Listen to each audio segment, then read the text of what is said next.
నిన్న డిసెంబర్ 9 సోనియా గాంధీ గారి జన్మదినోత్సవం అని చెప్పి కాంగ్రెస్ పార్టీ సంవత్సర కాలం అధికారంలోకి వచ్చి పూర్తయిన సందర్భంగా ఒక మహిళా నాయకురాలి నేతృత్వంలో నడుస్తున్న పార్టీ కాబట్టి ఒక తల్లిగా సోనియా గాంధీ గారికి దేశంలోని తల్లులందరి కష్టం తెలుసు కాబట్టి కాంగ్రెస్ పార్టీ ఇచ్చిన మాట మేరకు రాష్ట్రంలో ఉన్న 28,000 మా ఆశా ఆడబిడ్డలు ఎవరైతే ఉన్నారో, ఎవరైతే కరోనా లాంటి మహమ్మారి వచ్చినప్పుడు తమ ప్రాణాలకు లెక్కబెట్టకుండా, తమ ప్రాణాలను లెక్కబెట్టకుండా దేశ ప్రజలకు, రాష్ట్ర ప్రజలకు సేవలు అందించారో వారందరూ నిన్న శాంతియుతంగా, ప్రజాస్వామికంగా మీరిచ్చిన హామీని మీకు గుర్తు చేయడానికి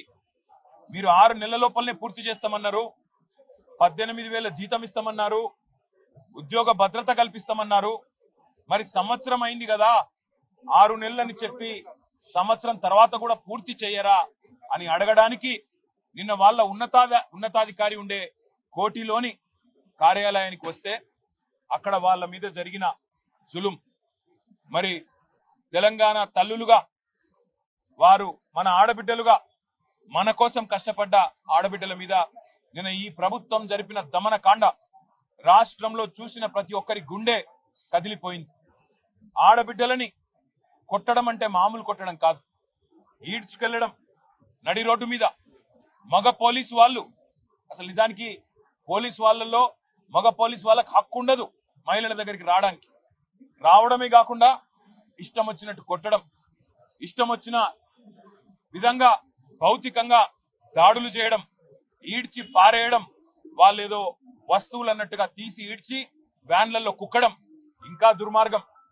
ఒక దుశ్శాసన పర్వం కూడా నిన్న మనందరం కూడా చూసినాం. ఒక ఏసీపీ గారు, ఆయన ఈగో దెబ్బతిన్నదో ఏం దెబ్బతిన్నదో తెలియదు కానీ ఆయనతో పాటు కొంతమంది పోలీసులు నిజంగా దారుణాతి దారుణంగా ఒక ఆడబిడ్డ చీరలాగి ఆమెను భౌతికంగా ఆమె మీద దాడి చేసిన దృశ్యాన్ని రాష్ట్రం మొత్తం కూడా చూసింది రేవంత్ రెడ్డి. ఇదేనా నీకు మహిళల పట్ల ఉన్న గౌరవం?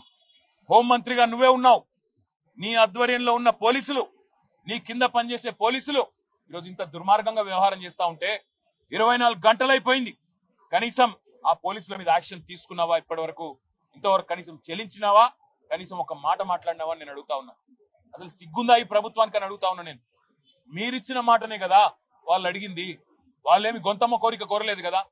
మీరే చెప్పినరు కేసీఆర్ గారు 1,700 నుంచి 9,700కు పెంచిండు, మీకు సరిపోదు, మేము 18,000 చేస్తామని చెప్పిందే మీరు. ఉద్యోగ భద్రత కల్పిస్తామని చెప్పిందే మీరు. ఇన్సూరెన్స్ సౌకర్యం కల్పిస్తామని చెప్పిందే మీరు. మీరిచ్చిన హామీని నిలబెట్టుకోమని చెప్పి మీ దగ్గరికి సంవత్సరం పూర్తయిన సందర్భంగా వాళ్ళు వస్తే నిన్న మీరు చేసిన దుశ్శాసన పర్వం తెలంగాణ ఆడబిడ్డలు మర్చిపోరు.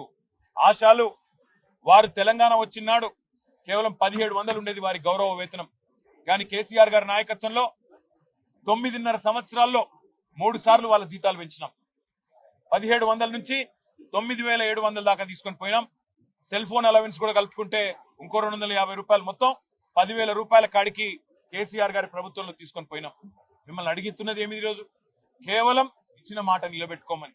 ఆ పాపానికి ఈరోజు రహీం బి అనే మహిళను, ఇప్పటికి కూడా ఆమె అడ్మిటెడ్ ఉంది, మా సంతోషాను తనను కూడా ఇష్టం వచ్చిన చోట కొట్టడం. వీళ్ళిద్దరినే కాదు, వందలాది మంది ఆడబిడ్డల్ని ఈడ్చుకొని గుంజి పారేసి వారి మీద భౌతికంగా దాడి చేసి అత్యంత హేయంగా, అత్యంత దుర్మార్గంగా, అత్యంత కిరాతకంగా ఈ రాష్ట్ర పోలీసులు ప్రవర్తించిన విధానం ఏదైతే ఉందో దీన్ని వదిలిపెట్టాం. ఖచ్చితంగా నిన్న జరిగిన దమనకాండకు మొత్తం ఆధారాలు ఉన్నాయి, వీడియో ఆధారాలు, ఫోటోలు అన్ని ఉన్నాయి.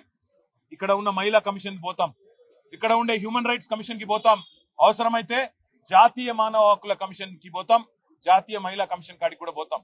ఇచ్చిన మాట నిలబెట్టుకోమని ప్రజాస్వామ్యంలో అడిగే హక్కు తప్పకుండా వాళ్ళకు ఉన్నది. వాళ్ళు అడిగింది ఏమి గొంతమ్మ కోరిక కానే కాదు. ఇప్పటికైనా ముఖ్యమంత్రి స్పందించాలే. 16వ తారీఖు అసెంబ్లీ ప్రారంభం కాబోతా ఉంది తిరిగి. ఈ లోపల స్పందించి వారికి న్యాయం చేయి, లేకపోతే అసెంబ్లీలో కూడా నిన్ను వదిలిపెట్టాం. అసెంబ్లీలో కూడా తప్పకుండా ఆడబిడ్డలకు ఇప్పుడే నేను మాట ఇచ్చిన. కేసీఆర్ గారు ఏ రకంగానైతే మాకు మొన్న దిశానిర్దేశం చేశారో, ఆశ ఆడబిడ్డల కోసమే కాదు ఇతర చిరుద్యోగులకు కూడా అండగా నిలబడండి అని చెప్పారు. అదే ఆలోచనకు అనుగుణంగా 16వ తారీఖు నుంచి ప్రారంభమయ్యే అసెంబ్లీలో కూడా ప్రభుత్వాన్ని నిలదీస్తాం. మరొక వైపు మానవ హక్కుల సంఘం, అదే విధంగా మహిళా కమిషన్ కూడా తప్పకుండా కలుస్తాం. దెబ్బలు తిన్న ఆడపిల్లలకు మేము చెప్పొచ్చాం. ఒకవేళ మీకు గనక ఇక్కడ ప్రభుత్వ వైద్యం, సర్కారు వైద్యం మీకు సూట్ కాకపోతే, నచ్చకపోతే మీరు రండి, మా పార్టీ తరఫున మేమే తీసుకెళ్లి ప్రైవేట్ ఆసుపత్రిలో మంచి వైద్యాన్ని కూడా అందిస్తామని చెప్పి కూడా వారికి చెప్పినాం. ధైర్యం కూడా చెప్పాము. ధైర్యంగా ఉండండి, పోరాడండి, మీకు అండగా మేమంతా కూడా ఉన్నాం, మీతో భుజం భుజం కలిపి నడుస్తామని చెప్పాం. అసెంబ్లీలో కొట్లాడతాం, బయట కూడా కొట్లాడతాం. రాష్ట్రంలో ఉండే ప్రతి ఆశ ఆడబిడ్డకు మేము బీఆర్ఎస్ తరఫున మాటిస్తా ఉన్నాం. మీకు ఇచ్చిన హామీని, ప్రభుత్వం ఇచ్చిన హామీని నిలబెట్టుకునేదాకా మీ తరఫున శాసన మండలిలో మా మహమూద్ అలీ గారు, మా నవీన్ కుమార్ రెడ్డి గారు, అదేవిధంగా మహమూద్ అలీ సాబ్, అదేవిధంగా శాసనసభలో మేమందరం కూడా గొంతు విప్పుతాం. ఖచ్చితంగా ప్రభుత్వాన్ని నిలదీస్తాం. మీకు కూడా పూర్తి స్థాయిలో న్యాయం జరిగే వరకు మీతో ఉంటామని చెప్పి కూడా తెలియజేస్తూ, ప్రభుత్వం వెంటనే నిన్న అరాచకంగా వ్యవహారం చేసిన పోలీసులను తక్షణమే సర్వీస్ నుంచి డిస్మిస్ చేయాలి. సస్పెన్షన్ కాదు, సర్వీస్ నుంచి డిస్మిస్ చేయాలి. ఎందుకంటే ఆడబిడ్డల మీద చేసేటప్పుడు 1-2 సార్లు ఆలోచించుకోవాలి. ఎవరైనా సరే పోలీసు వాళ్ళు ఇష్టం వచ్చినట్టు, అధికారం ఉంది కదా, కాకి యూనిఫామ్ ఉంది కదా, మేము ఇష్టం వచ్చినట్టు చేస్తాం, ఏం చేసినా నడుస్తుంది అనుకుంటే కుదరదు, వదిలిపెట్టమనే మాట కూడా ఈ సందర్భంగా తెలియజేస్తూ, నిన్న మరి సహకరించిన పాత్రికేయ మిత్రులకు కూడా, వాళ్ళ మీద జరిగిన దాడిని దేశం మొత్తం దృష్టికి తీసుకొచ్చిన మా మీడియా మిత్రులకు కూడా ప్రత్యేకంగా ధన్యవాదాలు కూడా నేను తెలియజేస్తా ఉన్నా. ఉస్మానియాలో మంచి సేవలు కూడా అందిస్తా ఉన్నారు. డాక్టర్లు, పారామెడికల్ సిబ్బంది, అదేవిధంగా చాలా మంది పేదలు కూడా రోగులు ఉన్నారు. వారికి మంచి సేవలు అందిస్తున్న ప్రభుత్వ వైద్య సిబ్బందికి కూడా నేను ప్రత్యేకంగా ధన్యవాదాలు చెప్తా ఉన్నా. వారికి కూడా నేను చెప్పినాను, ప్రభుత్వం వైపు నుంచి ఏమైనా ఒత్తిడి ఉంటే మీకు వాళ్ళని డిశ్చార్జ్ చేయమని మాకు చెప్పండి, మేము తీసుకొని పోతాం, మీరు వాళ్ళని అగాధంగా అనాథల్లాగా వదిలేయకండి అని చెప్పి కూడా వారికి చెప్పినాను. తప్పకుండా వాళ్ళని కాపాడుకుంటామన్న విషయం మళ్ళొకసారి తెలియజేస్తా ఉన్నా.